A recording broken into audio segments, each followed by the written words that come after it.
Good afternoon. So this is my daughter's play area, and this is my only toy that I have, which is my bicycle and my paddleboard and my piano. So I need to dismantle all of these Legos. We were just obsessed with Legos for the longest time. But anyway, I wanted to just quickly show you when I prepare for a trip. So I'm going away for just the weekend. So Friday night through Sunday night. And so I've got my snacks in a Tupperware. I always have these larger tote containers in case I have to put it in like a bear locker.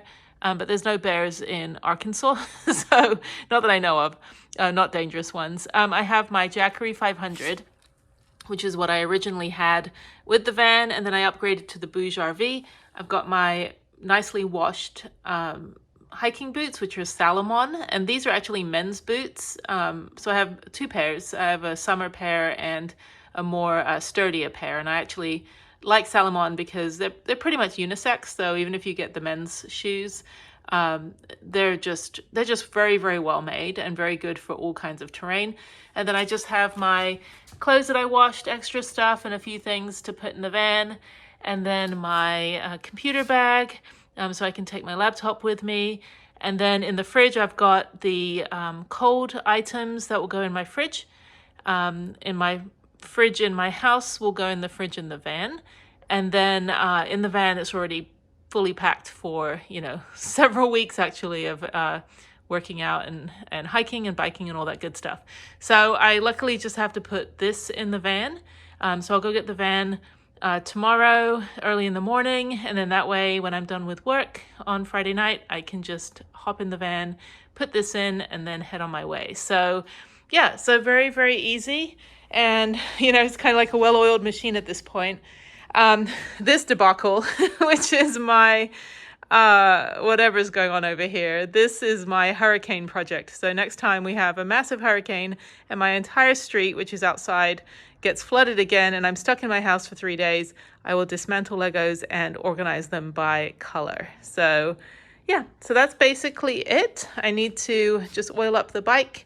Haven't been on the paddleboard all year, which is really sad. Really sad that I haven't been able to go out on it. But it's fine. I think next year I've got lots of cool places that I can easily go. This year the weather was just unbearably hot, and I did not want to go sit in Texas on a paddleboard in the sun. So anyway, so that's it. So just a quick overview of my pre-packing. This basically just sits on my floor the entire time from one trip to the next trip, and then I just charge up my power banks, and then I'm good to go. So yeah, that's it. So yeah, my house is basically just a glorified storage unit at this point.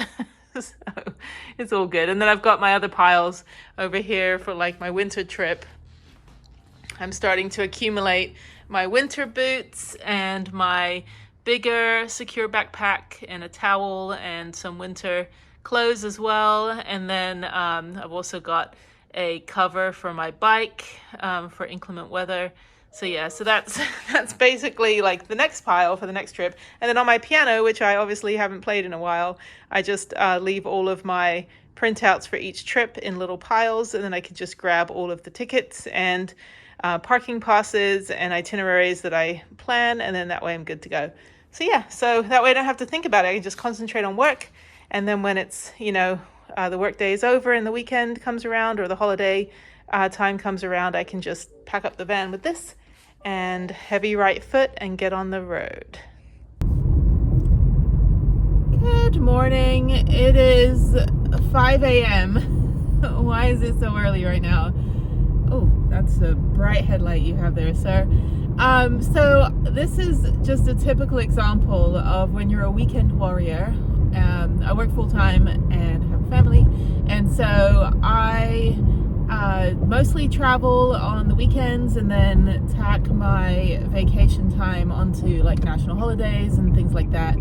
So I also live in Houston, which is really far from everywhere when you drive places. So when I moved to Houston almost 10 years ago, I think it was 9 years ago now, I was flying internationally. So Houston International Airport was a great place for me to fly in and out of. It was perfect. But when the pandemic started, I was like, oh, I need to drive, you know, to places now because you can't fly. So I started road tripping in my SUV with my mountain bike, and then I built the van last year. And so far I've been about 42,000 miles in the cargo van through, you know, most of the southern states. But, you know, and 67 of the Texas state parks. So I am exploring Texas, which is great because I completely neglected Texas, thinking that it was just basically Houston, Dallas, Austin, and San Antonio.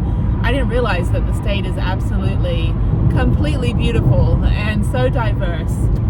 So that said, I, you know, have to figure out how to maximize my time when it's my, you know, free weekends.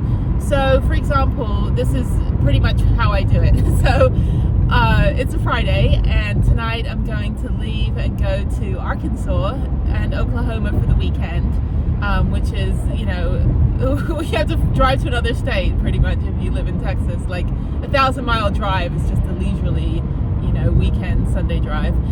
So I'm going to Arkansas and Oklahoma just for the weekend to go mountain biking and hiking. I need some full weather. I need some leaves changing. It's pretty drab down here in Houston. It's basically a swamp, so I don't really get to see the full colors. And this time last year, I was in Hot Springs, Arkansas, and it was absolutely beautiful. So I'm going to go back to you know, around the same area, but to some state parks this time. And then I'm going to, you know, just kind of spend the weekend and go to a really beautiful part of Oklahoma that I heard about on a YouTube video. So I'm going to go mountain bike there and hike, so that'll be super fun. And then I'll come back. I'm going to 3 more state parks in Texas, which are pretty small, so I can pretty much knock out a hike in each one of those. I think I have 5 state parks because they're super tiny and they're all just north of Dallas, so they're really easy just to kind of like do 1 or 2 mile hikes, and then they're pretty close to each other. So that's the plan. And it's super busy already at 5 o'clock in the morning. Where are all these people going to work? I didn't think anything was open at this time. But anyway, so I'm driving out 30 miles to my storage unit. So this is what I do. So I get up at 5 a.m. I go out and I get my van. I drop the car off in my garage out there. And then I bring the van back and I park it at my apartment. And then I load up the van in the morning. Then I work at home all day. And then about 6 or 7 o'clock in the evening, when I'm done with work, I then get on the road. And then I drive back to the storage unit on the way back, pick up the car, drop the van off, and then drive home. So it's kind of this little triangle of road tripping very early in the morning. So I usually have already done 60 miles before I even leave my house. But it's, you know, it's doable, and it's great because the van is secure when I'm not using it, since I did have the catalytic converter stolen. I didn't have it stolen. I didn't like plan for it to get stolen, so bad grammar. It was stolen back on New Year's Day, so I decided to get the storage unit. And the garage has been great because I can just put all my other stuff out there and, you know, be able to work on the van there if I need to. So yeah, so this is my usual pre-trip morning. Get up way before my brain is functioning. So it's good though. It's nice to, you know, get up early and just, you know, kind of meet the day. Yeah, and then when I go on the longer trips, this is the reason I'm picking the van up is because I'm going east and northeast from my house. Now when I'm going west, or if I'm going out to Austin or San Antonio, I will I'll pack up the car and then drive it to the storage unit, and then unpack the car into the van, leave the car, and then take the van. But this time I have to go drive out, get the van, bring it back, and then pack it up at my house because I'm going east. So these next couple trips are going to be like that because you know, I'm doing more East Coast and southeastern areas. So yeah, so on the days when I go west, I don't have to get up at dark 100 and go get the van. But when I'm going east, and then I lose an hour or two because time zone changes. Although there's no time change on this trip, but the Thanksgiving and Christmas trips, there'll be a couple different time changes. So those are always fun. That's why I love New Mexico, because I gain an hour. But no New Mexico until probably the spring. I think I'm going to go back and go to the Angel Fire Mountain Bike Park. So yeah, so very dark, driving now on the 10 freeway, which is the 10 freeway that I lived on, or just lived off of in Los Angeles for a couple years. So yeah, this is the 10 freeway that goes all the way across the country. But I would recommend taking the 40 if you're going to drive from Texas to California, for example.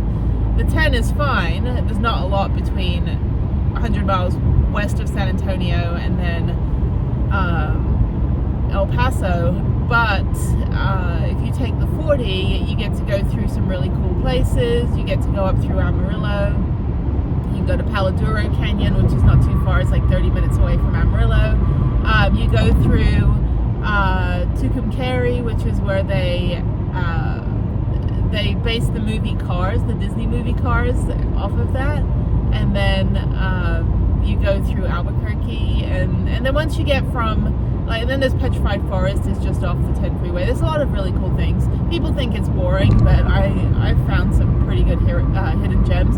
If you want haunted towns that'll terrify you, you can go to Cuervo, New Mexico. That place will give you nightmares. I was like there for about 5 minutes, and I'm like, this place is scaring the crap out of me. I'm gonna get out of here.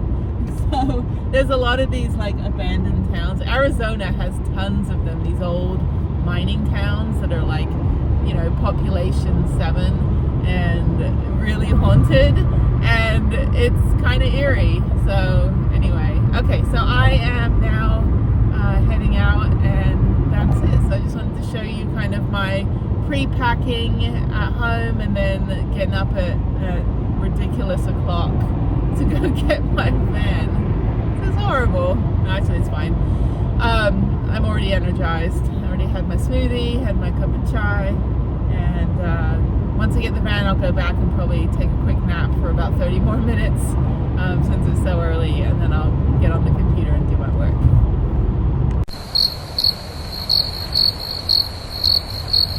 Okay, quick pit stop at another discount tire because my tire pressure monitor light, I have a little error message. The tire pressure monitors are on the wrong tires. They didn't rotate those, but they rotated the tires. So I'm going to get those fixed right now. OBD connector. And that's how you reset. That's pretty cool. Yeah, I got the wheels and tires from you guys. I like the wheels. What's that? I said I like your wheels. Oh, the wheels are great, yeah. It usually happens, sensors are, alright, so this one's on a 12.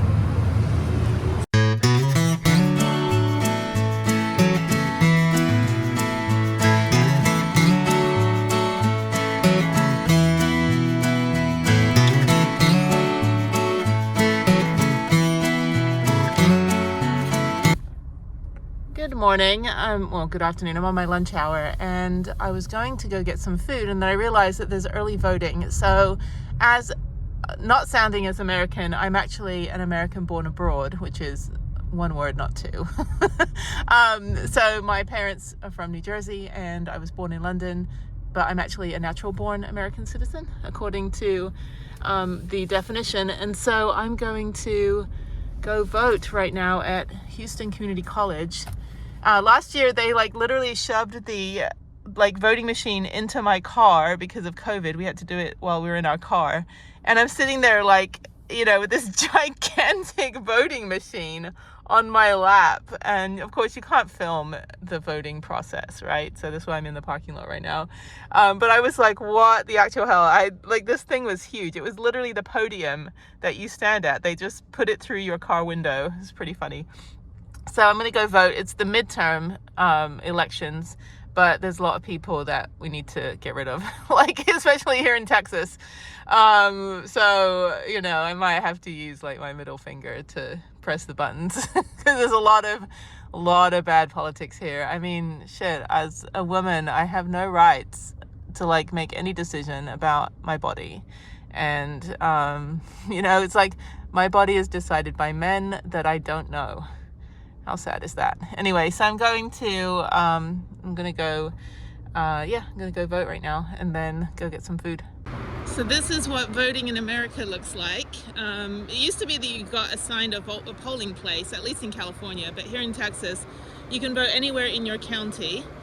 And I guess they've got some Halloween thing going on over here. So yeah, you just go in and you just cast your vote. It takes probably about 15 minutes. Everybody's on the ballot except the president, because it's not a presidential election. I don't know what's going on over there. So yeah, so let's go in.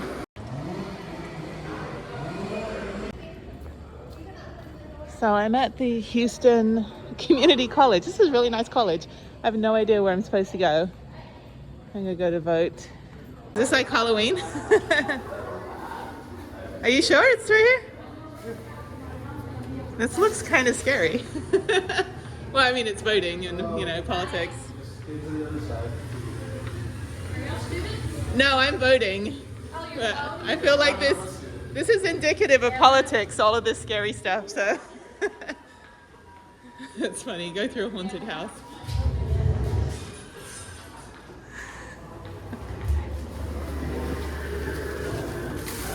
Non-voting will just be like all the way down there and then 11. Okay, thank you. Oh, sorry. Okay, so that was terrifying.